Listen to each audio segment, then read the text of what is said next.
বিসমিল্লাহির রহমানির রহিম। সুপ্রিয় শিক্ষার্থীরা, আশা করছি তোমরা সবাই ভালো আছো। আজকে আমরা পরমাণুতে ইলেকট্রন বিন্যাসের নীতি নিয়ে আলোচনা করব। পরমাণুতে বিভিন্ন শক্তিস্তর রয়েছে এবং এই শক্তিস্তরগুলো আবার বিভিন্ন উপশক্তিস্তরে বিভক্ত। আমরা সেই উপশক্তিস্তর বা অরবিটাল সম্পর্কে গত ক্লাসে জেনেছি। অরবিটালগুলো হচ্ছে এস, পি, ডি এবং এফ এরকম রয়েছে। এই এস, পি, ডি, এফ এগুলোকে এল দ্বারা প্রকাশ করা হয়। এল এর মান হচ্ছে 0 থেকে n-1 পর্যন্ত। এটি আমরা গত ক্লাসে জেনেছি।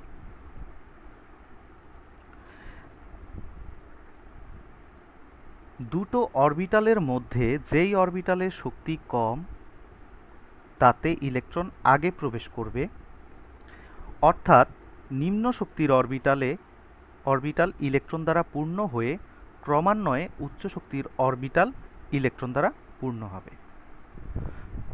কথাটি হচ্ছে, যেই অরবিটালের শক্তি কম সেই অরবিটালে ইলেকট্রন আগে প্রবেশ করবে এবং ক্রমান্বয়ে উচ্চ শক্তির অরবিটালগুলোতে ইলেকট্রন প্রবেশ করবে।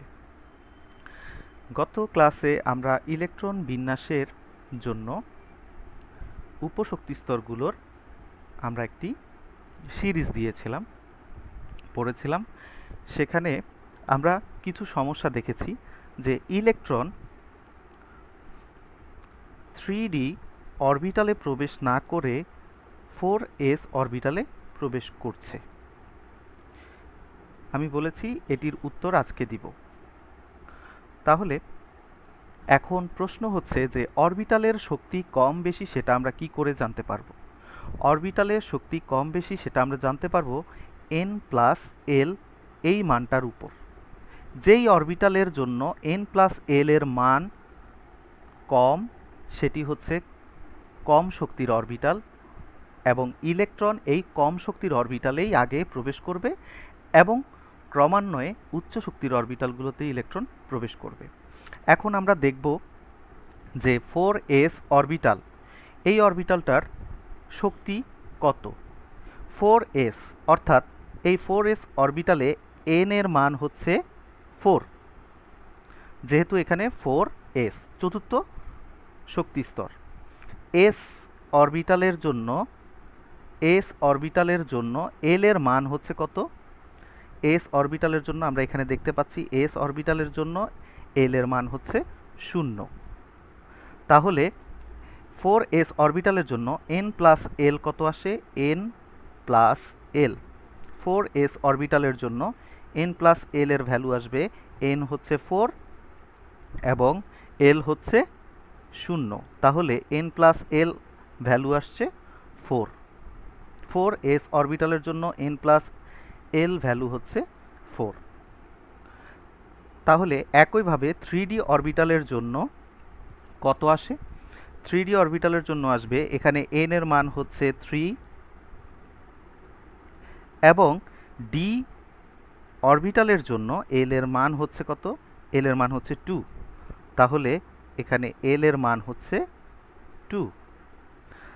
n+l আসবে হচ্ছে 3+2। 3+2 মানে হচ্ছে 5। তাহলে আমরা দেখতে পাচ্ছি যে এখানে 3d এর শক্তি বেশি, কেননা 3d এর মান আসছে 5 বা 5। 4s অরবিটালের শক্তি হচ্ছে 4, অর্থাৎ এটির শক্তি 3d এর চাইতে কম। তাহলে এখানে শক্তি বেশি হচ্ছে কার? 3d এর। তাহলে ইলেকট্রন আগে প্রবেশ করবে কোথায়? 4s অরবিটালে অবশ্যই।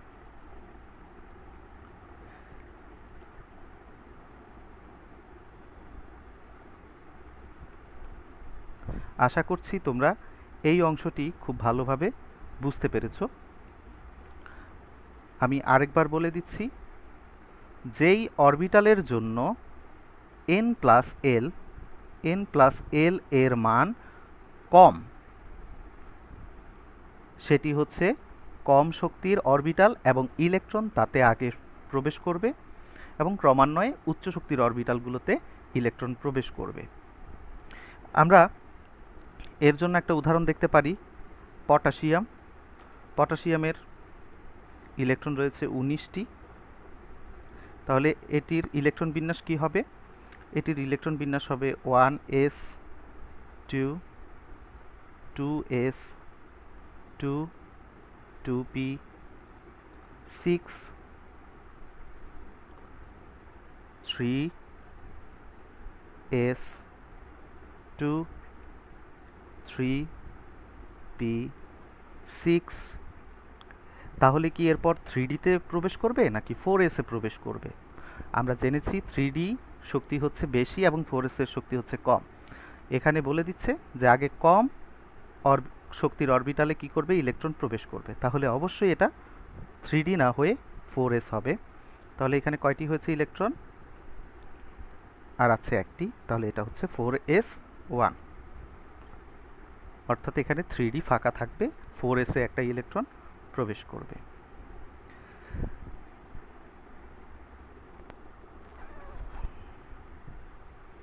এখন আমরা ভিন্ন আরেকটি সমস্যা নিয়ে আলোচনা করব।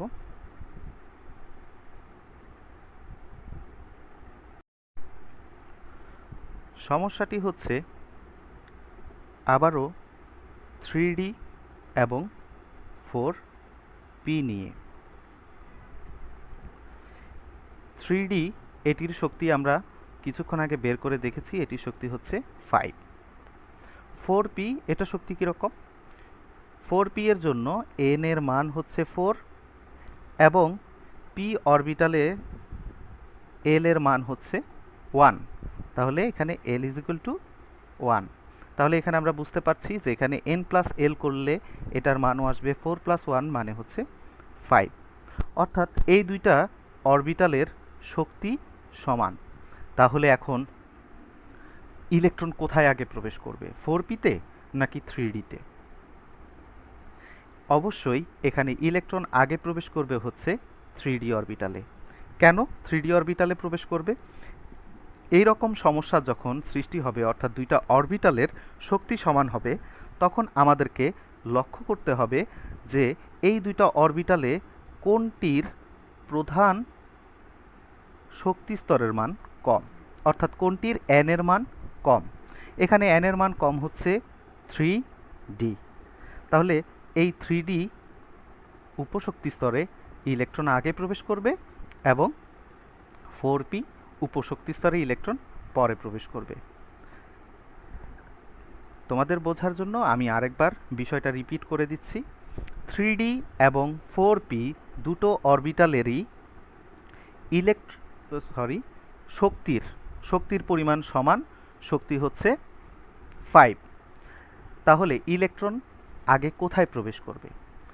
এই ক্ষেত্রে ইলেকট্রন আগে প্রবেশ করবে যে অরবিটালে n এর মান কম, সেই অরবিটালে ইলেকট্রন আগে প্রবেশ করবে। তাহলে এখানে দুটো অরবিটাল 3D এবং 4p, এই দুটোর মধ্যে 3D। এখানে এই 3D অরবিটালের n এর মান কম, কারণ এখানে n এর মান হচ্ছে 3 এবং 4p-তে n এর মান হচ্ছে 4। নিশ্চয়ই 3 কম এবং 4 হচ্ছে বেশি। তাহলে 3D-তে আগে ইলেকট্রন প্রবেশ করবে এবং 4p-তে পরে প্রবেশ করবে। তোমরা এই ইলেকট্রন বিন্যাসের নীতি ব্যবহার করে পরমাণুর ইলেকট্রন বিন্যাস করতে পারবে নির্ভুলভাবে। তো আজকে এই পর্যন্তই। তোমরা যারা যারা এই ক্লাসটি করেছো তারা অবশ্যই তোমাদের নাম, রোল, শ্রেণী, শাখা কমেন্ট করে জানাবে। সবাই ভালো থাকবে, সুস্থ থাকবে। আল্লাহ হাফেজ।